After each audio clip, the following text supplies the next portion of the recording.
programme. C'est-à-dire, si nous sommes 3, c'est-à-dire nous sommes 4, mais la personne n'est pas ici avec nous, la personne est en train de nous suivre présentement. Mais comme elle voulait chanter, je vais lui laisser, même si elle chante en alto, en ténor ou bien en voix basse, l'essentiel qu'elle chante pour Dieu. Nous sommes là. Oui. Voilà, c'est ça, avant de commencer le programme ce matin, c'est ce que nous allons faire. Alors, Maman Claire, bonjour. Bonjour. Donc maintenant, nous allons commencer le programme, mais nous allons prier d'abord pour confier ce programme entre le mains de l'Éternel. Prions. Grand Dieu, nous bénissons ton nom. Nous te glorifions pour la grâce que tu nous accordes d'avant-midi, Seigneur. Tu nous as convoqués, Seigneur Dieu, en ces lieux. Tu nous as protégés dans ta droite triomphante. Tu as permis à ce que nous puissions nous arriver ici, que nous puissions arriver ici sans incident, Seigneur. Nous bénissons ton nom, te glorifions pour la vie, pour la paix, pour la grâce, pour la santé. Merci, Seigneur Dieu, parce que ta parole déclare 2 ou 3 réunis en ton nom, tu es au milieu. Et nous croyons fermement que tu es ici avec nous, Seigneur. Nous voulons te demander, Seigneur notre Dieu, de nous conduire du début à la fin pour la gloire de ton nom.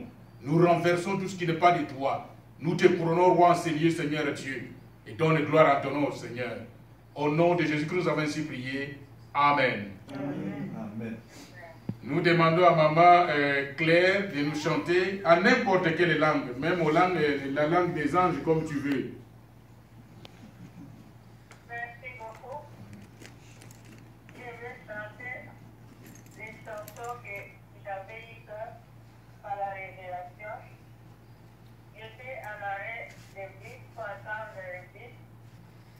Et puis, les chansons, j'ai commencé à chanter. Premièrement, c'était de la même place, c'était les chansons à Lingala.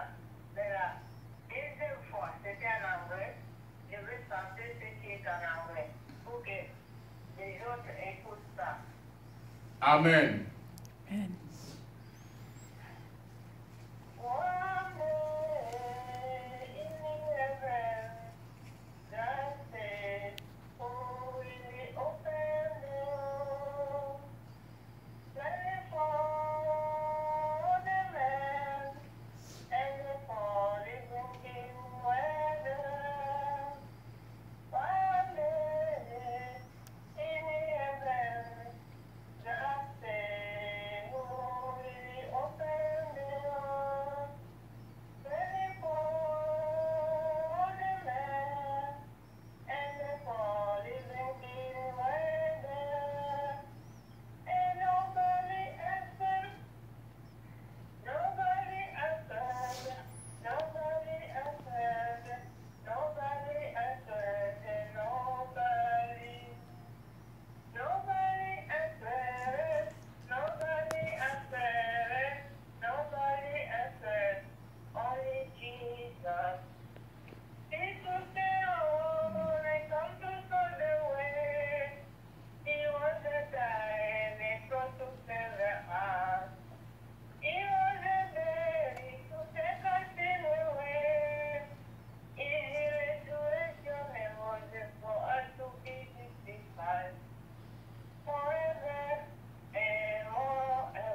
Amen. Amen.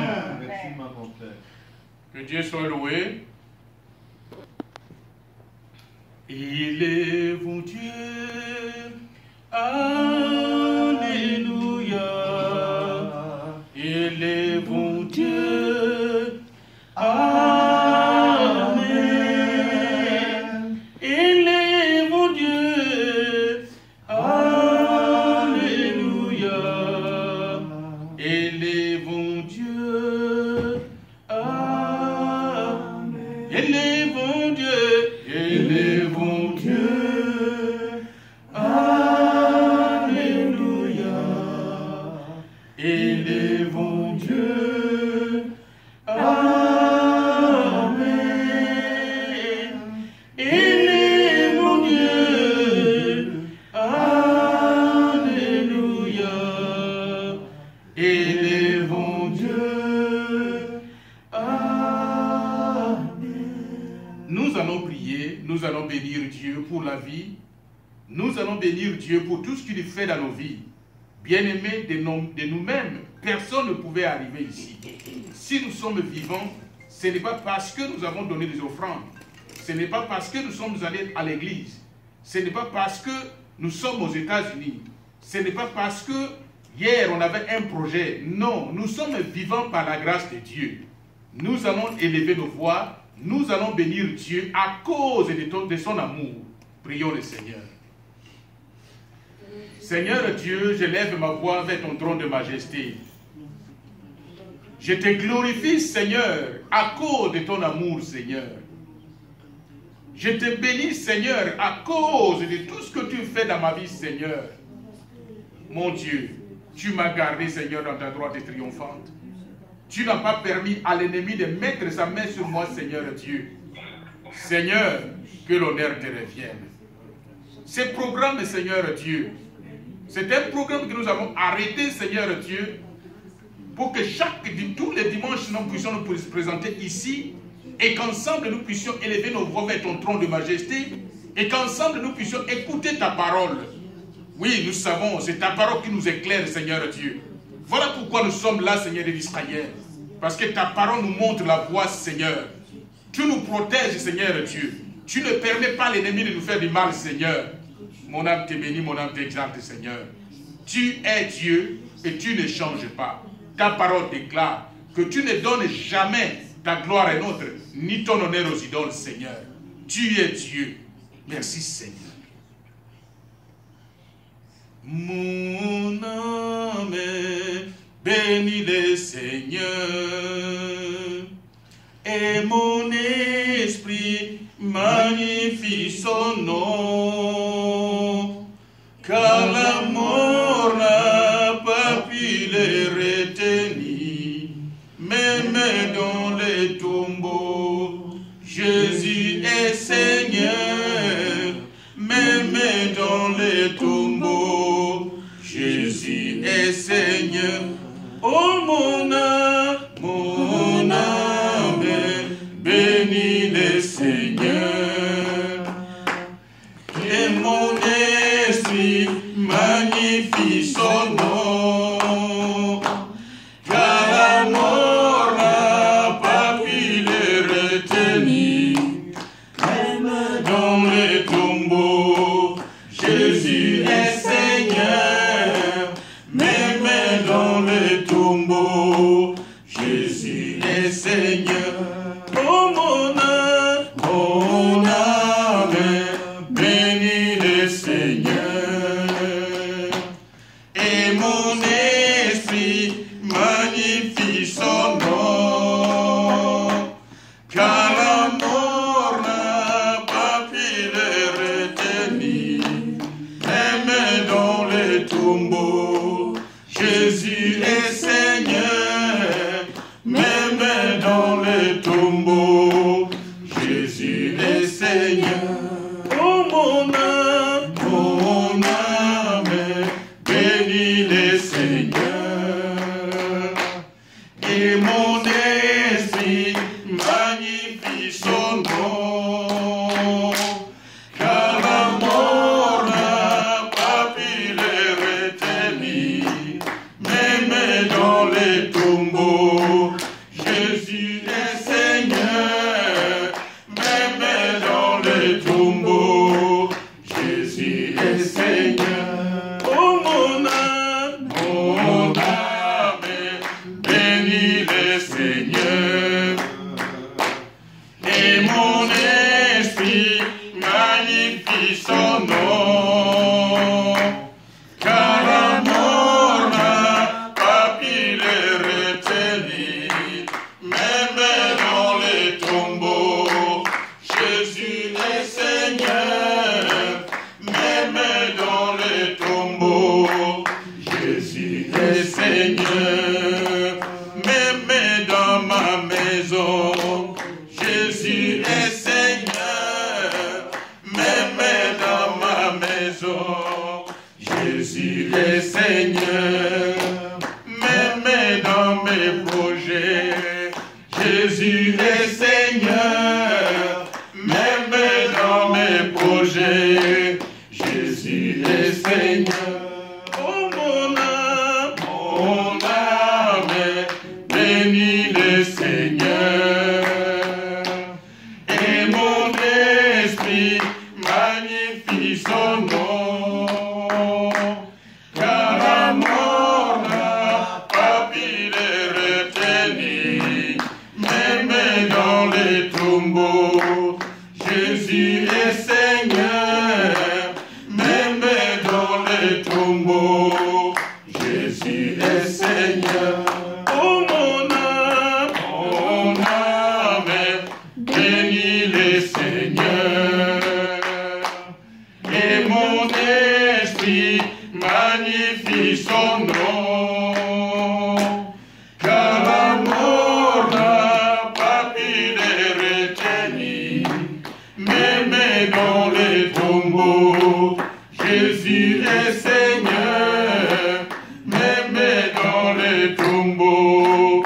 Jésus est Seigneur. Amen. Amen. Amen. Amen. Je vais demander au pasteur Johnny de passer et de nous communiquer la pensée de Dieu ce matin.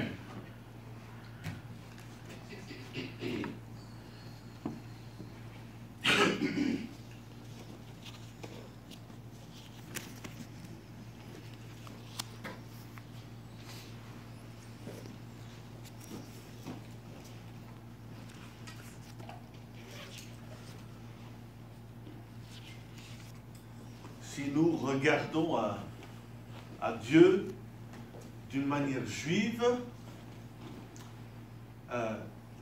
nous pouvons voir par la parole de Dieu même que Dieu souvent parle de sa droite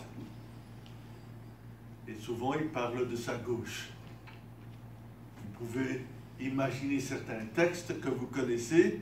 Même le Messie, son fils, nous a raconté l'histoire des nations qui sont recueillies et qu'il va mettre les brebis à sa droite et qu'il va mettre les chèvres à sa gauche. Donc on connaît ça, n'est-ce pas?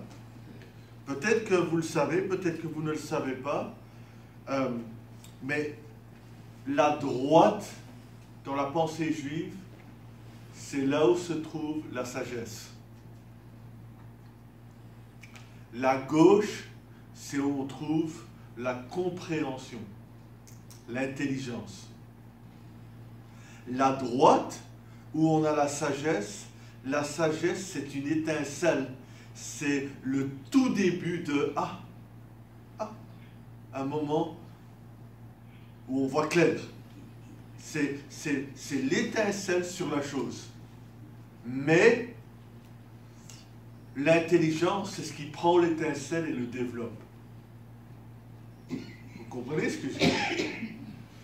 La sagesse, c'est la partie mâle de Dieu, comme une semence.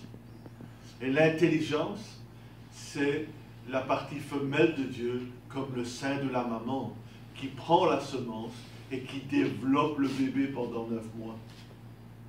Vous comprenez ce que je dis? Beaucoup de choses que nous allons entendre aujourd'hui vont vous parvenir si vous êtes ouverts comme une étincelle. Je vais moi-même essayer de mettre de l'intelligence là-dessus. Mais je sais bien que quand une nouvelle information nous parvient, il nous faut le temps de ruminer. La vache, elle mange quand elle est à quatre pattes. Ok? Et elle prend l'herbe, mais l'herbe ne lui sert pas encore quand elle la prend. C'est quand que l'herbe commence à servir à la vache? Quand elle n'est plus sur ses quatre pattes et qu'elle est assise sur le ventre, n'est-ce pas? Et elle ramène l'herbe pour la ruminer, et la ruminer, et la ramener, et la ruminer. Vous comprenez ce que je dis? Donc, ce que vous allez entendre aujourd'hui, sans doute, va d'abord être comme arracher l'herbe, mais qu'est-ce qu'on fait avec?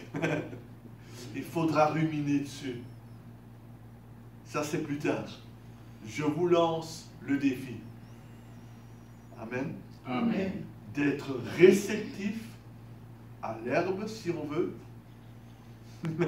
comme la vache qui prend son herbe, d'être réceptif comme le sein d'une maman qui ne refuse pas, et d'être prêt à être engrossé, si vous voulez, par le Seigneur. Pardonnez cette façon un peu crue de parler, mais vous savez, tout dans la nature est l'empreinte du divin. Le papa, la maman, la semence, le sein, tout y est. La vache, j'ai dit, l'herbe. Il n'y a que Dieu pour avoir fait. On peut tous regarder en dehors de cette vitre et on voit de l'herbe, soit là-bas, soit là-bas. Si on sortait tantôt, vous le verrez dans le champ. Vous avez vu le champ? Qui aurait cru que l'herbe du champ est symbolique de la parole de Dieu? Notre Dieu, il est comme ça. Il a revêtu cette terre d'une herbe qui nous parle de ce qui sort de sa bouche. Amen. Parce que l'homme ne vivra pas de pain seulement, mais de toute parole qui sorte de la bouche de Dieu. Amen.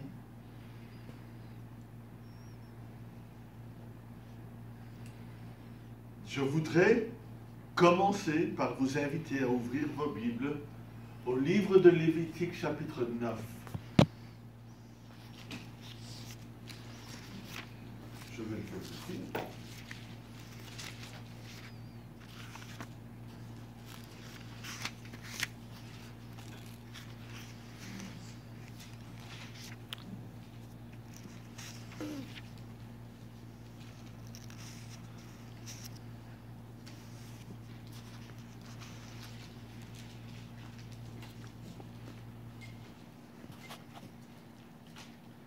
Lévitique, chapitre 9,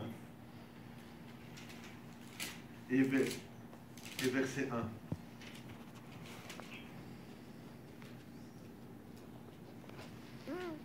Alors en français, ça donne ceci.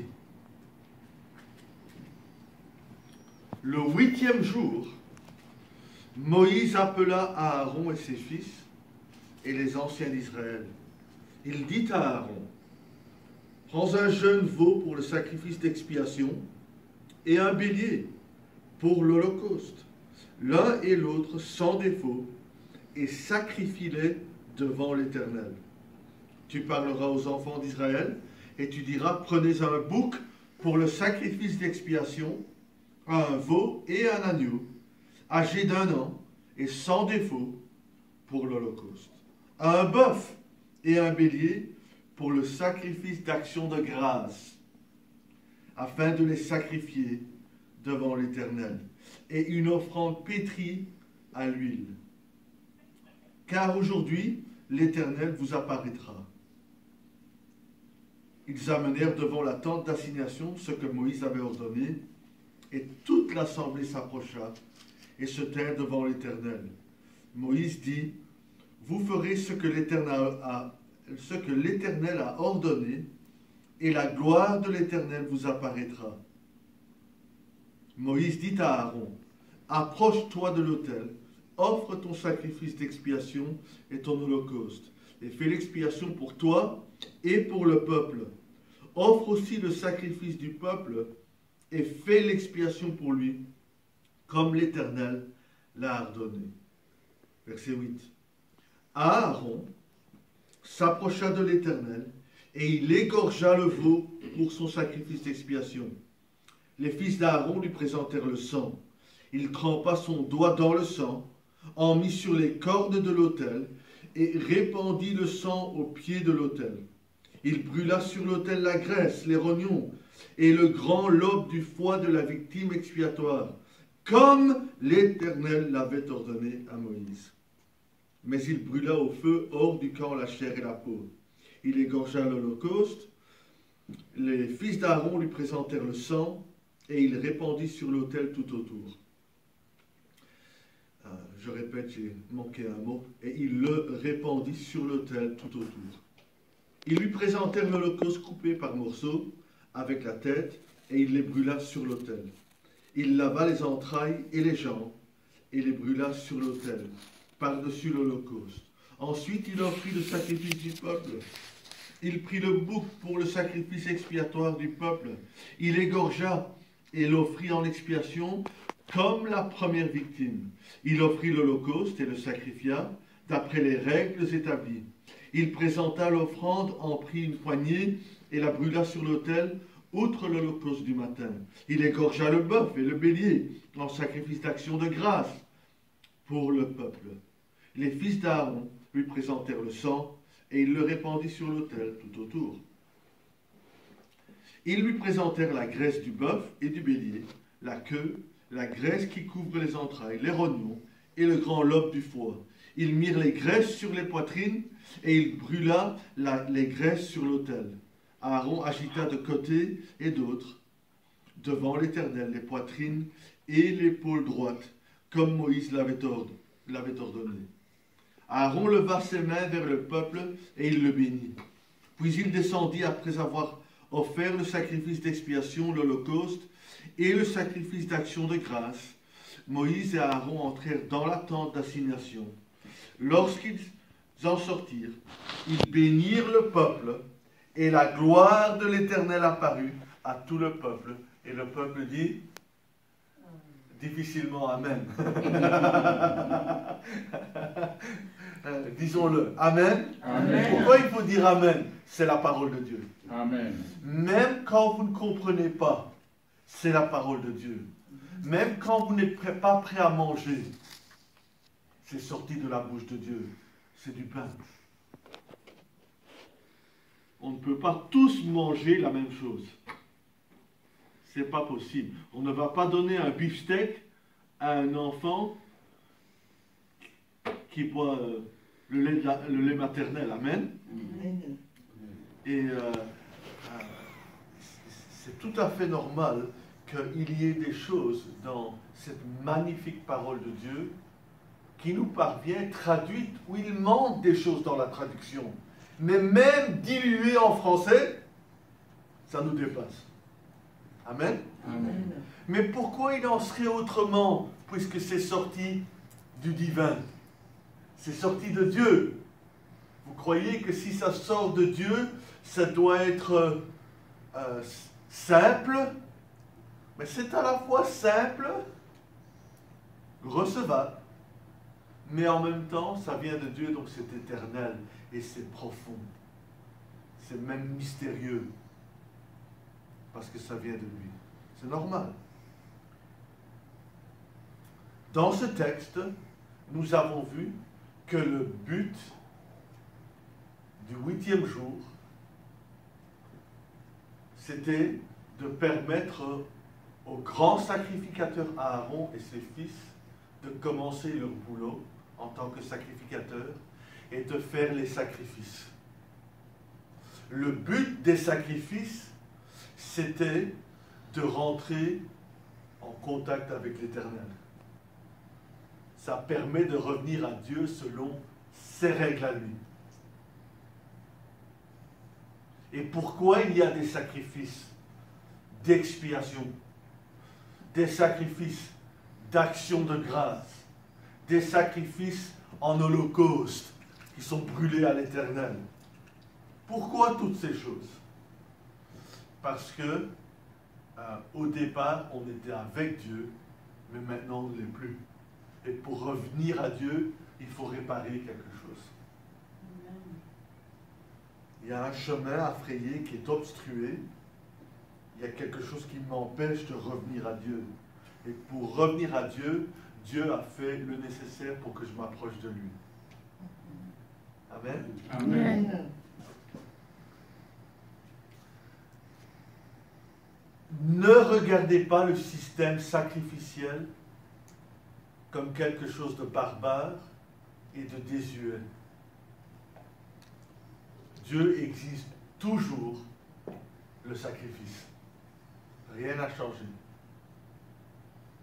Et bien que nous avançons vers un temps où quand on vient à Dieu et qu'on lui offre notre sacrifice, ce n'est plus le sang d'un animal. Ok?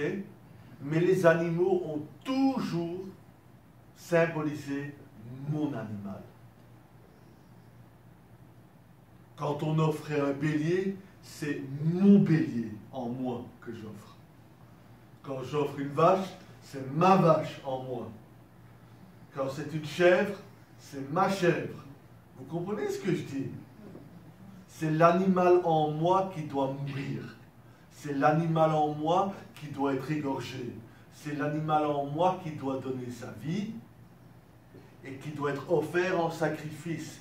Et Dieu va accepter ou non mon animal. Si j'offre un animal pour de vrai, mais que je ne tue pas l'animal ici, Dieu n'accepte ni l'animal, ni moi. Si je n'ai pas d'animal physique, mais que j'ai offert le mien, tout va bien. Il m'accepte. Vous comprenez ce que je dis? Oui. Donc, quand vous revisitez le système de sacrifice, le plus difficile, c'est que vous ne touchez pas. Vous ne voyez pas. Vous n'entendez pas. Vous ne sentez pas le barbecue. N'est-ce pas? Il faut tout imaginer, n'est-ce pas? C'est très difficile. Mais quand on le visite, on doit voir que dans 10 millions d'années, ce sera toujours dans la parole de Dieu. Mais dans 10 millions d'années, on verra ce texte autrement. Déjà, la semaine prochaine, vous verrez le texte autrement que la semaine passée. Amen? Amen. Ok. Je voulais vous parler aujourd'hui du 8e jour. C'est le titre du message et le thème du jour. Le numéro 8. Et puis précisément le 8e jour. Et avant de vous parler du chiffre 8, je voudrais qu'on voit un texte dans le Nouveau Testament qui est au chapitre 8 du livre aux Hébreux. Donc prenez votre Bible et nous allons lire le tout début du chapitre 8. Le chapitre 8 du livre dans le Nouveau Testament aux Hébreux.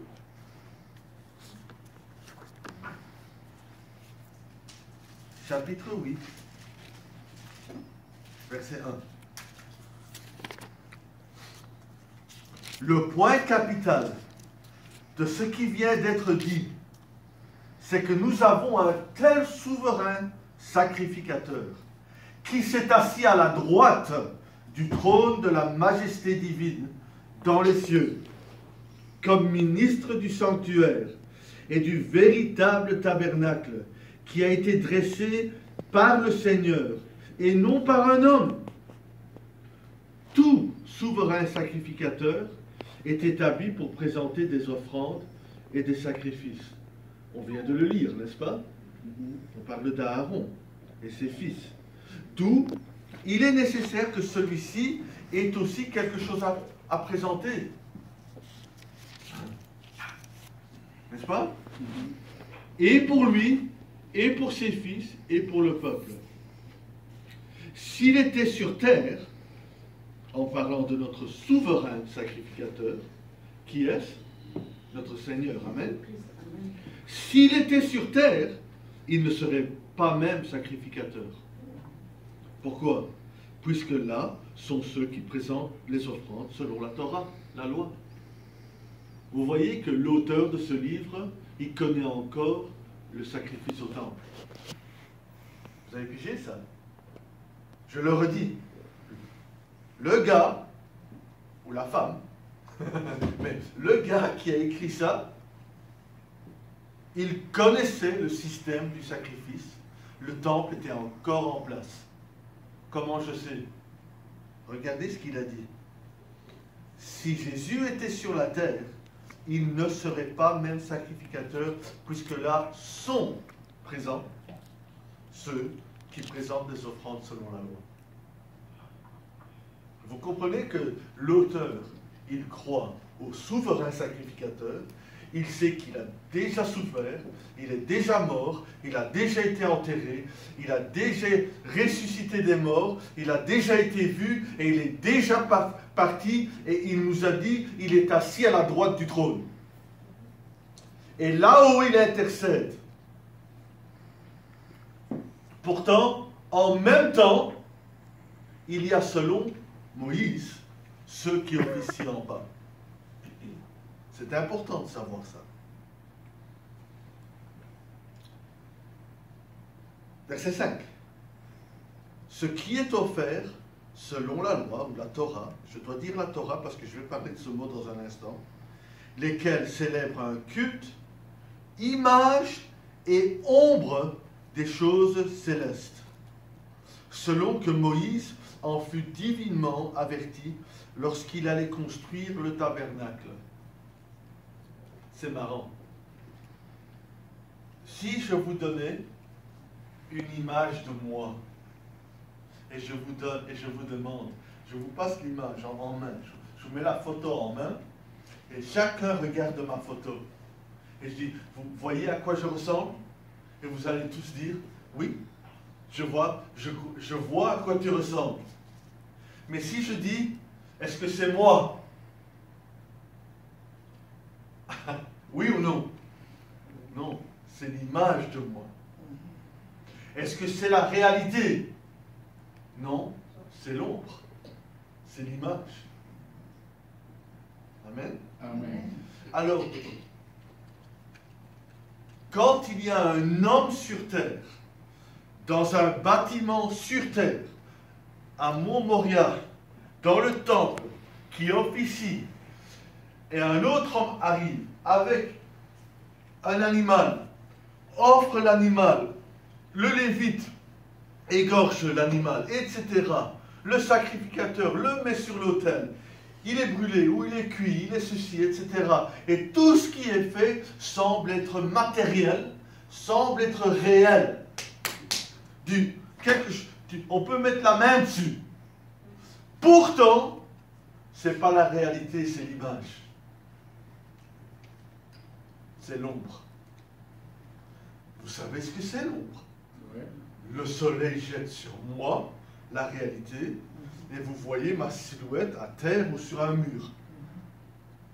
Et ça me ressemble, mais ce n'est pas moi. Alors pourtant, on croirait que tout ça c'est une réalité, mais c'est une ombre qui est jetée par le corps. Et le corps, il est où? Il est au ciel. Le sacrificateur, il est là-haut. Le temple, il est là-haut. L'autel, il est là-haut. Il officie là-haut. Et ça, c'est éternel et c'est la réalité. Et qu'est-ce qu'il est dit après ça?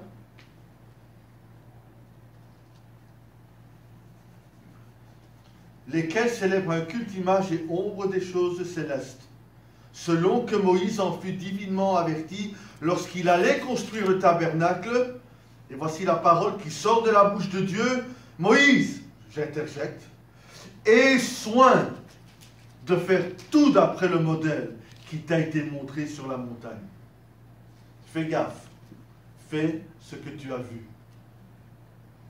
Mais maintenant, il a obtenu un ministère, le Messie, a obtenu un ministère d'autant supérieur qu'il est le médiateur d'une alliance plus excellente qui a été établie par des meilleures promesses.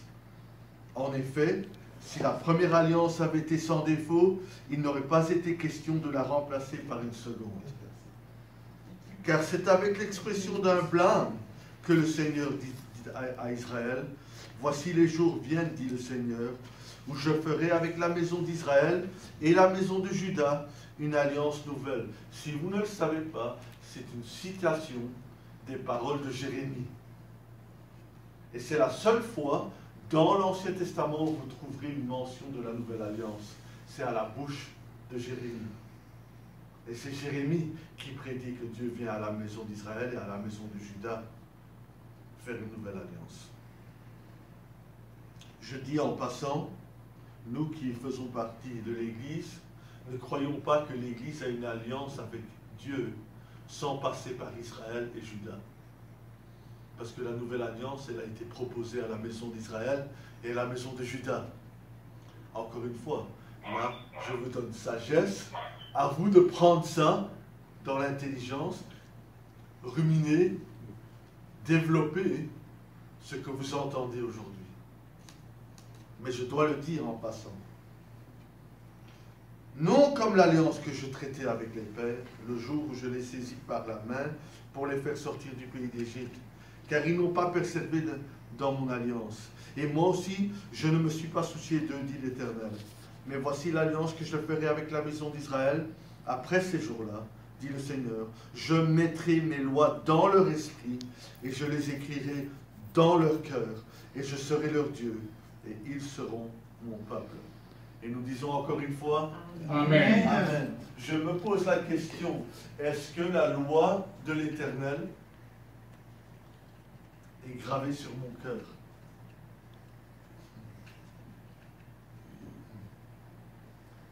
Est-ce que mon cœur est un cœur de chair ou un cœur de pierre?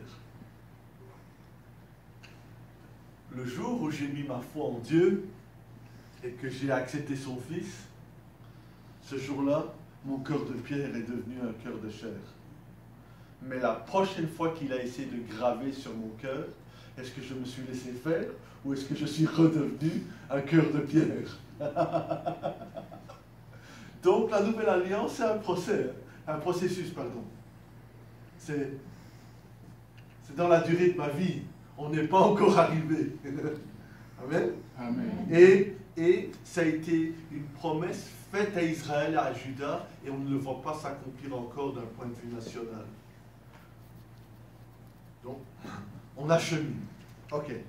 Maintenant que nous avons vu le texte qui vous a rendu perplexe, nous avons essayé d'éclaircir avec ce texte-ci en hébreu, et j'ai vu par vos visages et par vos réactions que ça vous a aidé un petit peu. Amen. Amen. C'est fait pour ça. Je voudrais vous dire quelque chose à propos du livre de Lévitique. Ce que vous avez lu à propos du 8e jour dans le chapitre 9 s'inscrit dans une lecture qui comprend le chapitre 9, le chapitre 10 et le chapitre 11. Ces 3 chapitres sont la lecture hebdomadaire de la semaine passée. Ok? Quand vous prenez toutes les lectures de l'année, des 5 livres de Moïse, la lecture du milieu, c'est celle-ci que nous avons lue aujourd'hui. Vous comprenez? Je vais l'expliquer comme ceci.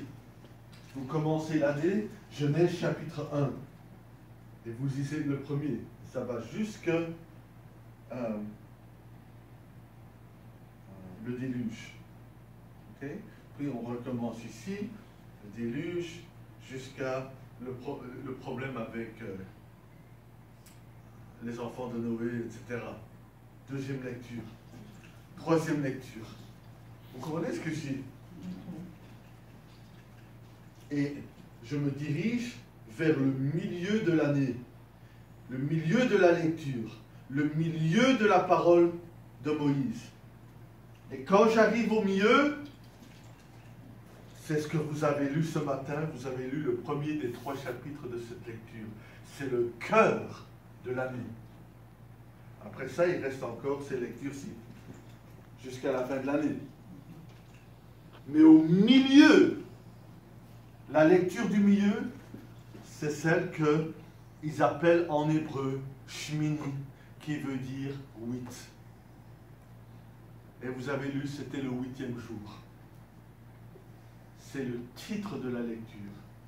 Et le 8e jour, c'est le cœur du texte biblique. Ok? Ça, c'est la lecture du centre. Maintenant, si je comptais toutes les paroles que Moïse nous a données, et que je commence avec « Au commencement, Dieu créa les cieux et la terre », et que je compte les mots, pas les lectures, mais les mots, je vais tomber sur le milieu, n'est-ce pas?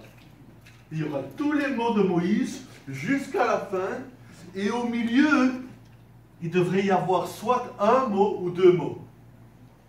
Si le nombre est impair, il y aura un mot au centre.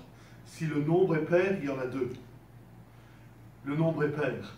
Quand on arrive au centre des livres de Moïse, on trouve 2 mots. Les 2 mots, je vais les écrire en lettres françaises.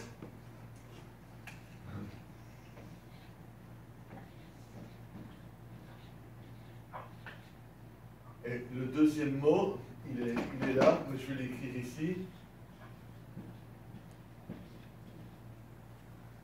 Ok? Vous savez ce que c'est? C'est une conjugaison différente que là. Mais c'est le même mot 2 fois. Vous suivez? Oui. Et si on pouvait tous lire l'hébreu, on saurait qu'en fait, en hébreu, on n'écrit pas les voyelles. On écrit comme ça. Et littéralement, ça veut dire enquêter, creuser, chercher, poursuivre.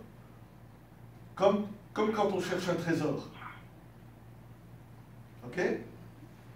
Et ça veut dire la même chose. Et poursuivant, il poursuivit. Cherchant, il chercha. Faisant l'investigation, il fit l'investigation. Enquêtant, il enquêta. Mais comment est-ce qu'on traduit ça en français? Vous savez comment on devrait le traduire? On devrait le traduire « Il chercha pleinement, avec tout ce qu'il avait en lui. » Mesdames, quand vous avez perdu quelque chose chez vous, vous cherchez comment? Ça dépend de ce que vous cherchez. Hein? Vous partez demain pour rentrer au pays, voir la famille, et vous avez perdu votre passeport quelque part dans la maison. Vous faites quoi pour trouver le passeport? Vous retournez tout. Vous retournez tout. N'est-ce pas? C'est comme ça qu'on cherche. Ma femme, elle aime rigoler de moi parce que je cherche quelque chose. Femme, tu as trouvé telle ou telle chose? Elle dit oui, c'est... Et elle me dit où c'est. Et je suis juste devant et je ne le vois pas. On dit que c'est masculin.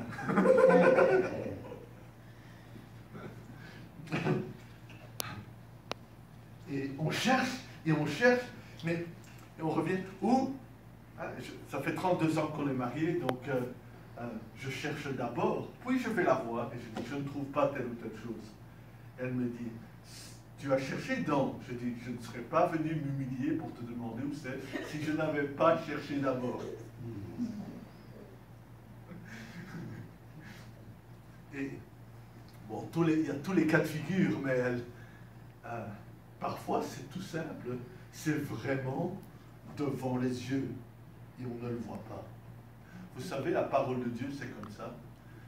les trésors de la parole de Dieu, ils sont cachés en pleine vue. Ils sont cachés en pleine vue. Vous comprenez? Quand Jésus a été traité comme un criminel et mis sur la croix comme un serpent sur... c'est quoi? Moïse a mis le serpent sur un... C'est pas de rien. Oui, mais il l'a mis sur un poteau. Ok? Et on voit Jésus, mais on ne voit pas le sacrifice de Dieu. On ne voit pas le sacrificateur et le sacrifice. Tout ce qu'on voit, c'est un criminel. Tout ce qu'on voit, c'est le serpent. Pourtant, c'est sur la croix que Dieu est en pleine vue devant tout le monde. Amen. Caché en pleine vue. Si je suis élevé, comme Moïse éleva le serpent dans le désert, j'attirerai le monde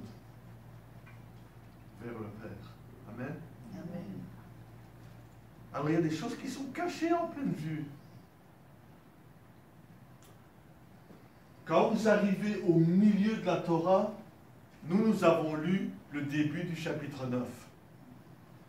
Ces deux mots-là sont à la fin du chapitre 10. Et vous savez ce que Moïse cherchait?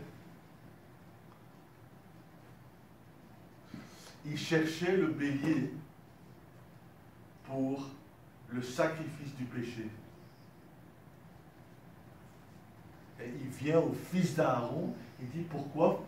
J'ai cherché partout pour cet animal et je ne le trouve pas. Pourquoi vous ne l'avez pas mangé? Parce que le sacrificateur, il doit manger la chair de cet animal parce que c'est l'image qu'il consume notre péché. Il prend sur lui le péché. Il le prend en lui et le feu de Dieu consume le péché. C'est ça qu'il doit faire. Et Moïse est furieux parce que dans tout ce qu'ils ont fait ce jour-là, ils n'ont pas fait le principal. Mais son frère va répondre et il va être satisfait de la réponse de son frère. Toujours est-il que Moïse nous apprend quoi par ce mot-là? Que nous aussi, comme Moïse, on doit chercher. On doit poursuivre Dieu jusqu'à le trouver. On doit poursuivre la vérité jusqu'à la trouver et l'embrasser. Amen. Et l'homme poursuit une ou l'autre chose. Soit nous poursuivons Dieu ou nous poursuivons l'ennemi. Amen. Amen. Et parfois on est confus. Parce que pour trouver Dieu, il faut jeter les yeux sur le serpent. N'est-ce pas?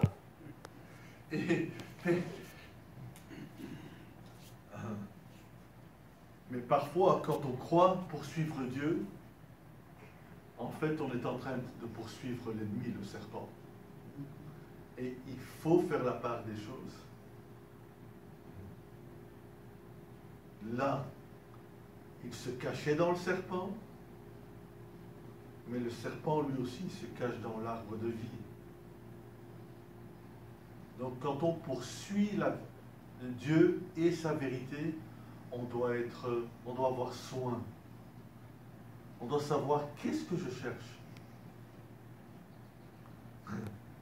Si je poursuis Dieu, ça ira bien. Si je poursuis le vent, j'aurai la tempête.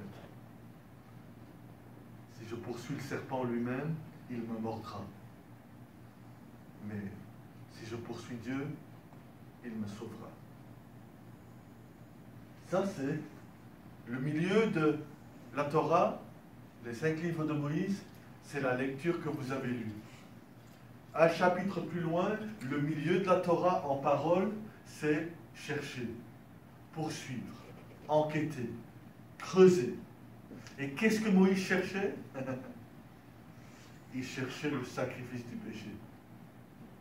Est-ce que vous savez qui c'est le sacrifice de votre péché? C'est notre Seigneur, amen. Amen. Il est le grand souverain sacrificateur que nous avons lu dans Hébreux chapitre 8. Et il est en même temps le sacrifice. Amen. Amen. C'est comme ça que Dieu a fait. Et nous devons trouver le pardon de notre péché. Troisième chose.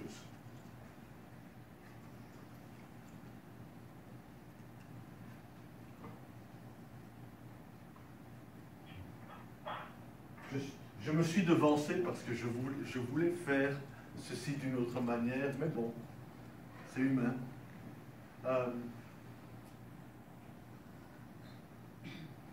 Avant de vous montrer la lettre du milieu, donc moi je vous ai montré toutes les lectures des 5 livres de Moïse divisés en une année, et je vous ai dit que la lecture que nous avons fait aujourd'hui, c'est la lecture centrale, c'est le cœur de l'année des lectures. Puis je vous ai montré, je dis, on compte les paroles, et d'arrache d'arroche, c'est les mots du centre. Mais si on comptait les lettres du début jusqu'à la fin, il y a une lettre au milieu. Ok? Cette lettre-là, c'est celle-ci.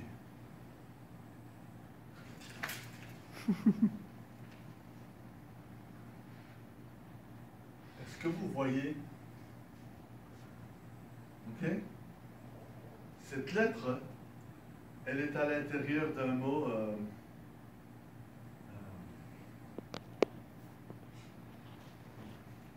Je dois le revoir. Je réfléchis.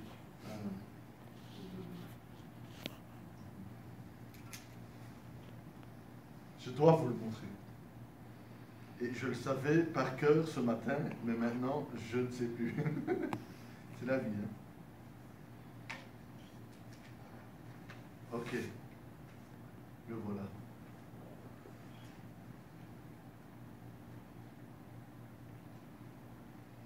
Ok.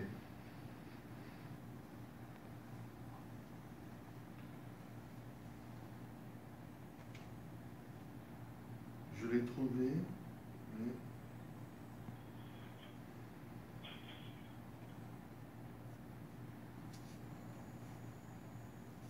Ah oui, oui.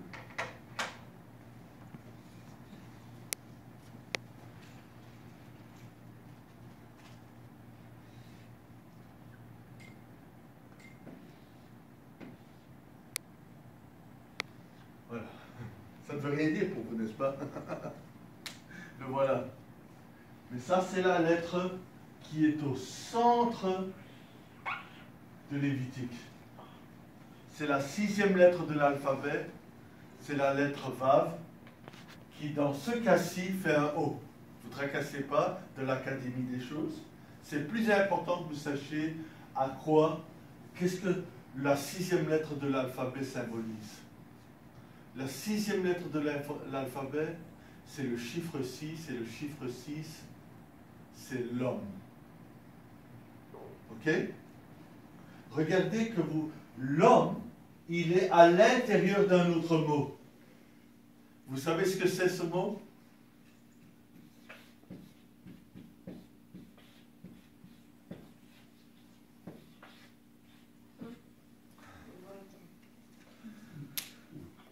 Ah, c'est bien, pasteur, merci de me l'avoir dit. L'homme, cette lettre figure à l'intérieur d'un mot qui veut dire le ventre. Mais qui peut me citer un verset biblique à propos du ventre?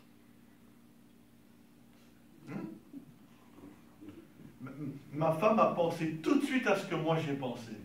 Comme Jonas était dans le ventre de la baleine, le Fils de l'homme doit aller dans le ventre de la terre. Dans le ventre. Et quand on dit ventre, on pense le milieu. Depuis le début, je vous dis, au commencement, la fin, et je vous parle du milieu. Ok? Et au milieu, il y a un mot qui est ventre. Et à l'intérieur, il y a la lettre qui est la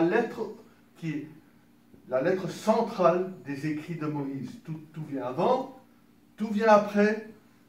Et la lettre qui symbolise l'homme est là, dans le ventre. Mais à quoi ça nous sert de savoir que l'homme est dans le ventre si on ne connaît pas ce verset? Ok? Alors, je vais vous inviter à regarder le Lévitique chapitre 11. Et moi-même, j'y vais, je ne sais pas.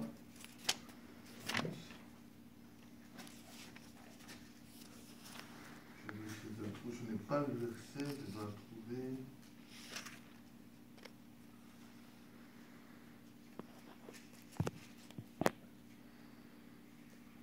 Ah, voilà.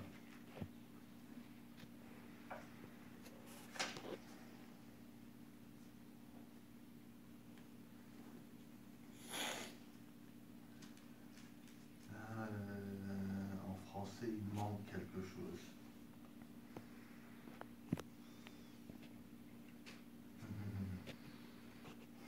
Voilà. Ok, verset 42. Lévitique chapitre 11, verset 42. On est loin du mot 8. Hein. Je vous ai attisé, je vous ai dit le 8, le 8e jour. Et on n'a pas encore traité le 8. On va y arriver. Ça va être comme un petit délice à la fin.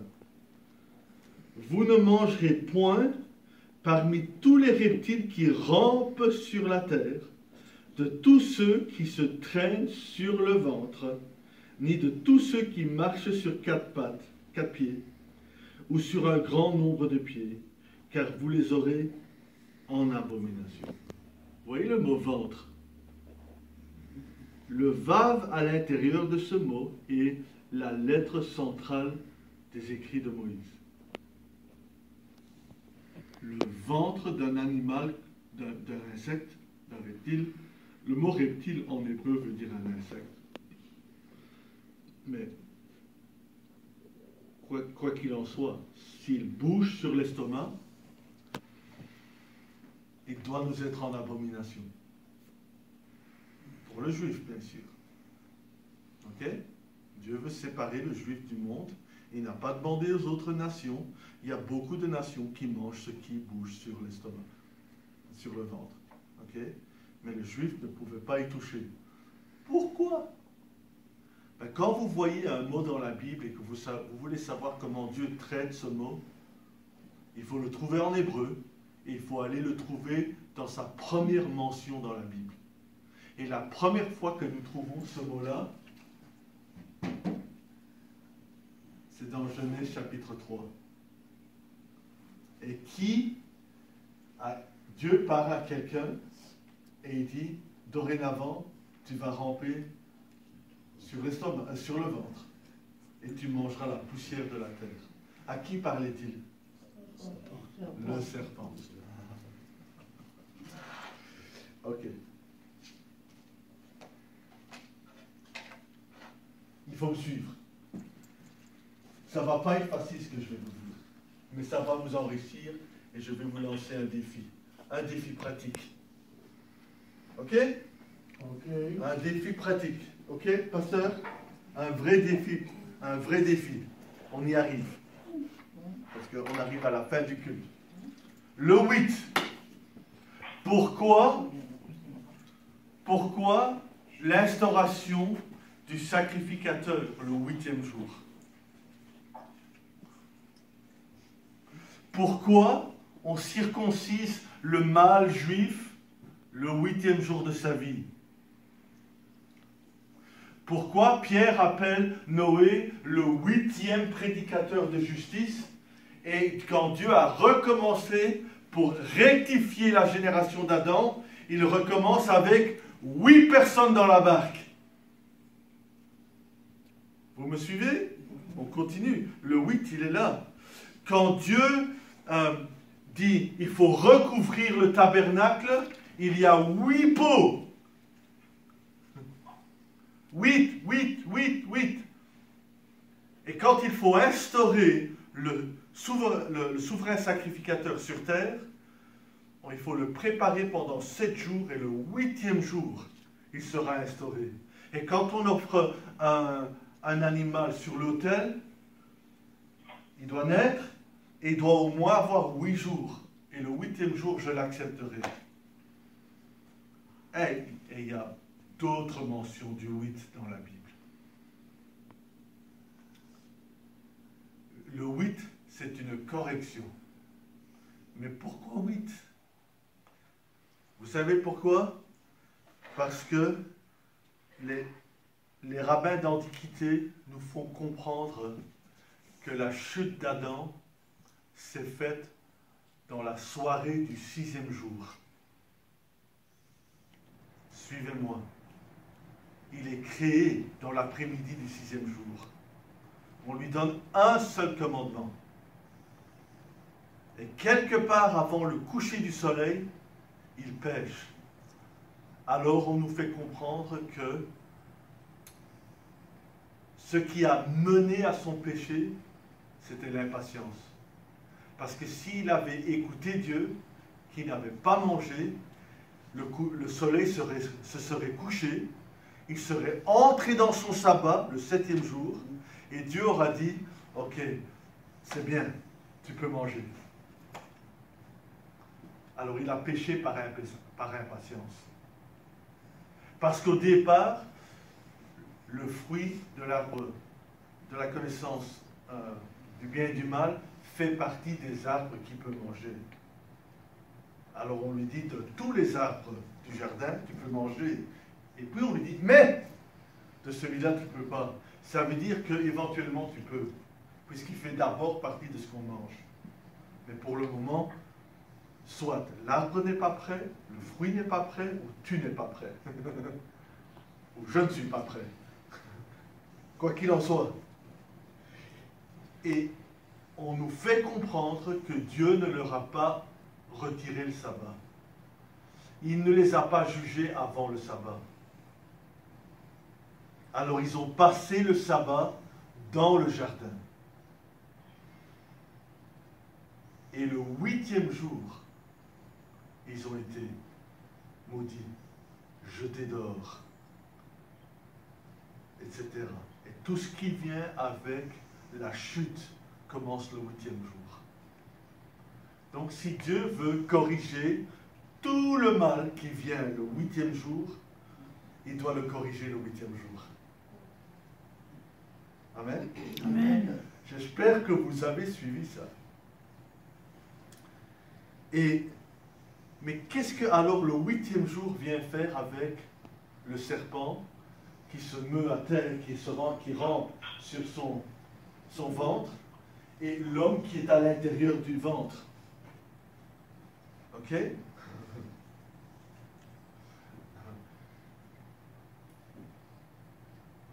Je regarde l'heure passe tellement vite, il y a tellement de choses à dire pour que vous le compreniez. Et j'essaie de diluer autant que faire se peut. Quand Adam et Ève ont péché, ils ont perdu ce qui les recouvrait. Qu'est-ce qui les recouvrait? Ok? Deux choses les recouvraient. La gloire, le éclat. Elle et lui étaient des créatures avec un feu qui consume à l'intérieur. Ils sont faits à l'image de Dieu. L'homme, avant sa chute, ne doit pas aller à la toilette. Il mange comme un ange. Parce que ce qu'il mange n'a pas d'impurité. Puisque ça n'a pas d'impureté, il n'y a pas besoin d'aller à la toilette. Tout est consumé. Vous comprenez ce que je dis? Ce même feu qui est en lui radie dans son corps et couvre son corps par une lumière. Cette lumière, c'est sa peau. C'est ce qui le recouvre. Ok? Deuxième chose qui le recouvre. Dans la Bible, un vêtement, c'est un commandement. Si vous faites le commandement, vous êtes revêtus. Si vous désobéissez le commandement, vous êtes mis à nu. Quand ils ont connu qu'ils étaient nus, ils ont perdu la gloire, mais ils ont compris, on n'a pas de commande, ils n'avaient qu'un commandement, qu'un vêtement, et ils l'ont perdu. Voyez? Et alors vous comprenez déjà, pour peut-être d'autres prédications, que toute correction passe par le fait qu'il faut se revêtir à nouveau. Ok? La correction temporaire du péché de Moïse, c'est que Dieu devait les recouvrir avec une peau. L'interprétation des rabbins de ce passage est qu'ils ont échangé la lumière pour la peau. Pourquoi? Parce que la lumière se dit or et la peau se dit or. Seulement, ça s'écrit comme ça pour la lumière, et pour la peau, ça s'écrit comme ça. Donc ces deux lettres-là sont les mêmes, mais le Aleph change en Aïn. Ça c'est la peau, ça c'est la lumière. Et la doctrine chez eux, c'est que la peau qu'ils ont reçue, en même temps, elle est symbolique d'autre chose qu'on a pris. On a pris la peau du serpent. Et qu'est-ce qu'un serpent doit faire pour renaître de nouveau? Toute la rectification d'Adam, c'est qu'il doit se défaire de la peau du serpent. Et qu'est-ce que Paul nous dit dans le Nouveau Testament? Que ce corps corruptible ne peut pas hériter du royaume de Dieu, de la vie éternelle. Alors il faut qu'il soit traduit en un autre corps, un corps glorieux. On doit échanger la peau du serpent pour la gloire qu'on avait avant. Et le corps qui nous attend, c'est un corps qui radie de gloire en gloire, on nous dit. On revient où on était, mais encore mieux. Et Dieu savait qu'il fallait un passage obligé par la peau du serpent. Et le but de Lévitique, c'est de nous montrer que pour le moment, l'homme il est à l'intérieur du ventre du serpent. Et il doit sortir. Il doit sortir. Alors, il y a la part de Dieu, parce que son Fils a fait pour nous, parce qu'il est allé au ventre, et il a traité le péché. Et il en est sorti. Amen. Amen. Alors nous, on s'attache à lui, et on dit, fais-moi sortir aussi. Et ça passe par ma participation.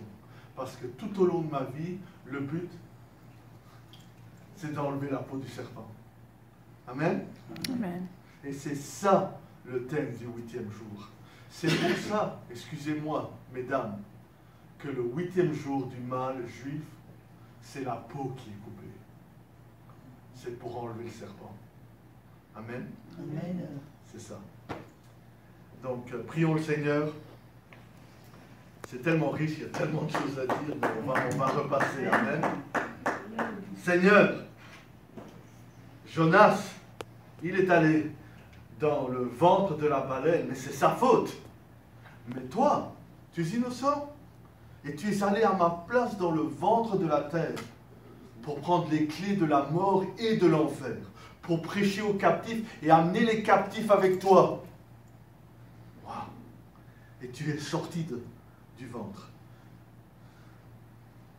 Toi-même, tu nous as montré comment on se défait de la peau du serpent. Tu as été tenté en tout point comme nous, mais sans péché.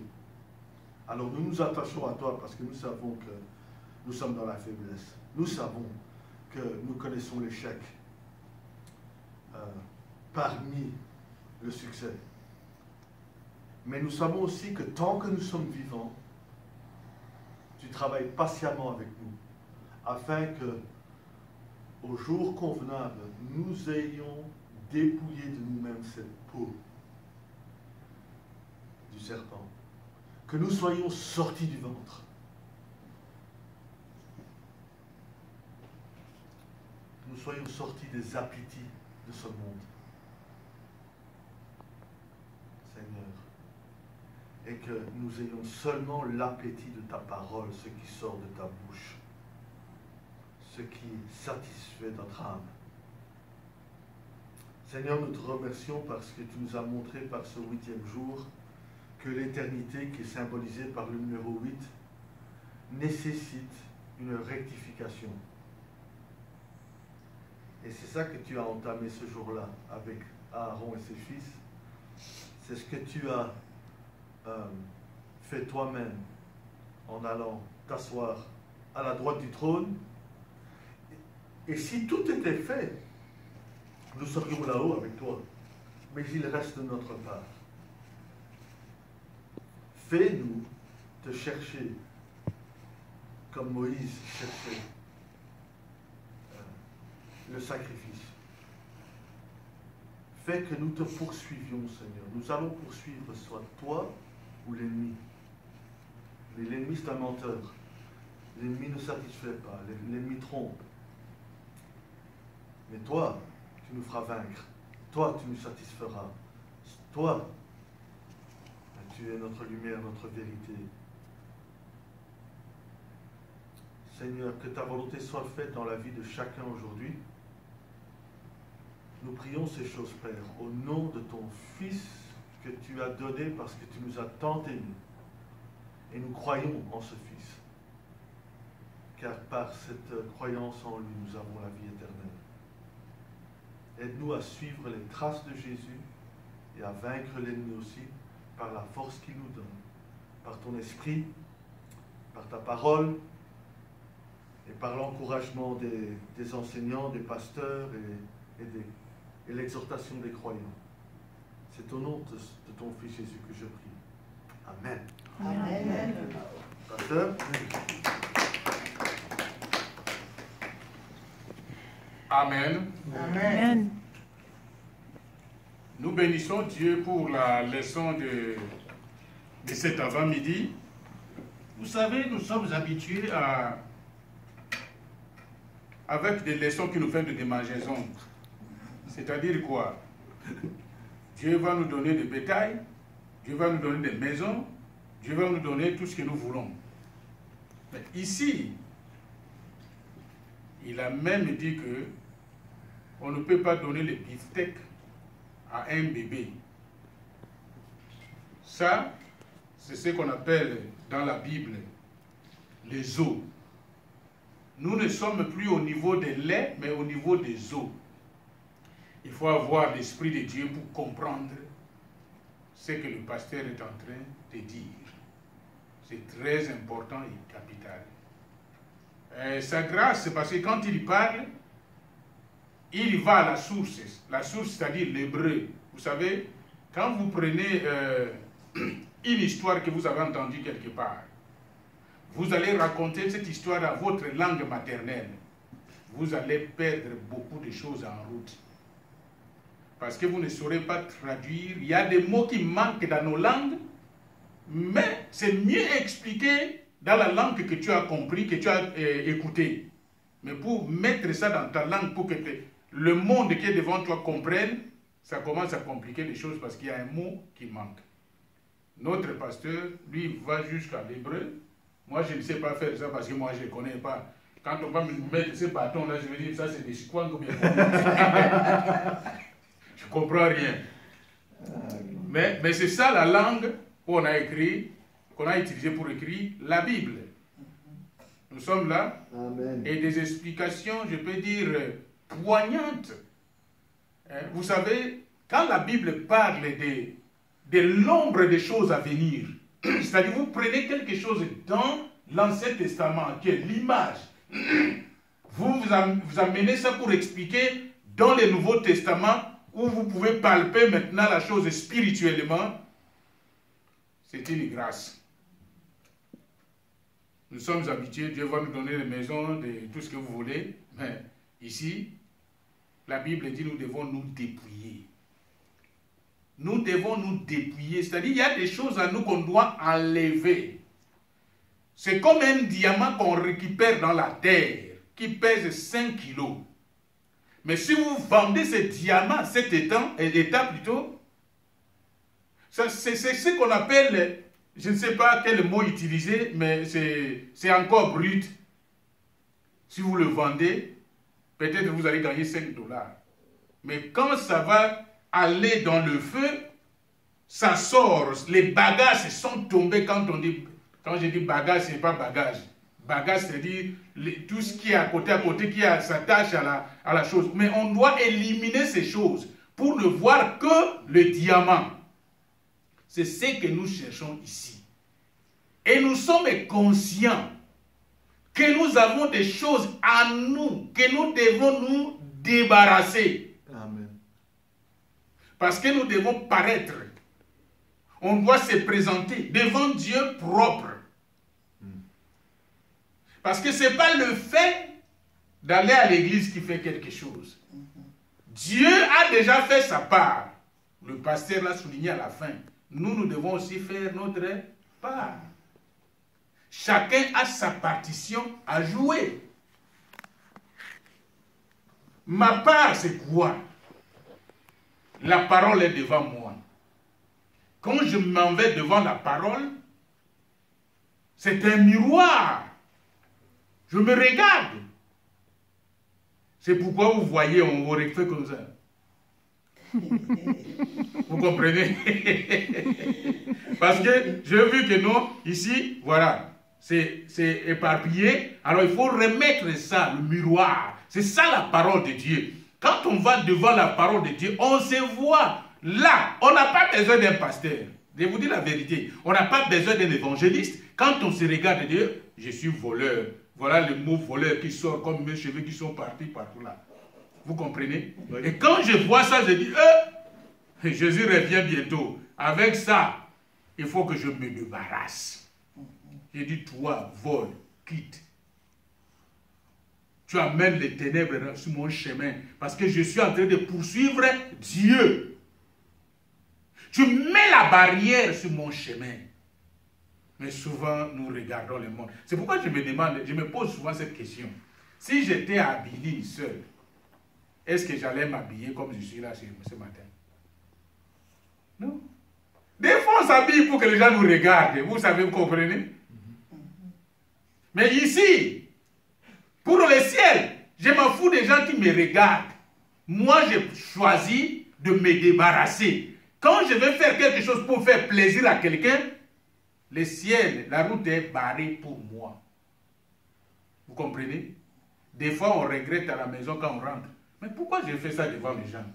Oh, c'est pour plaire aux gens. Nous ne sommes plus à cette époque de plaire aux gens. Parce que là, on se prépare en conséquence. Parce que nous devons quitter la terre pour retourner là où on était venu.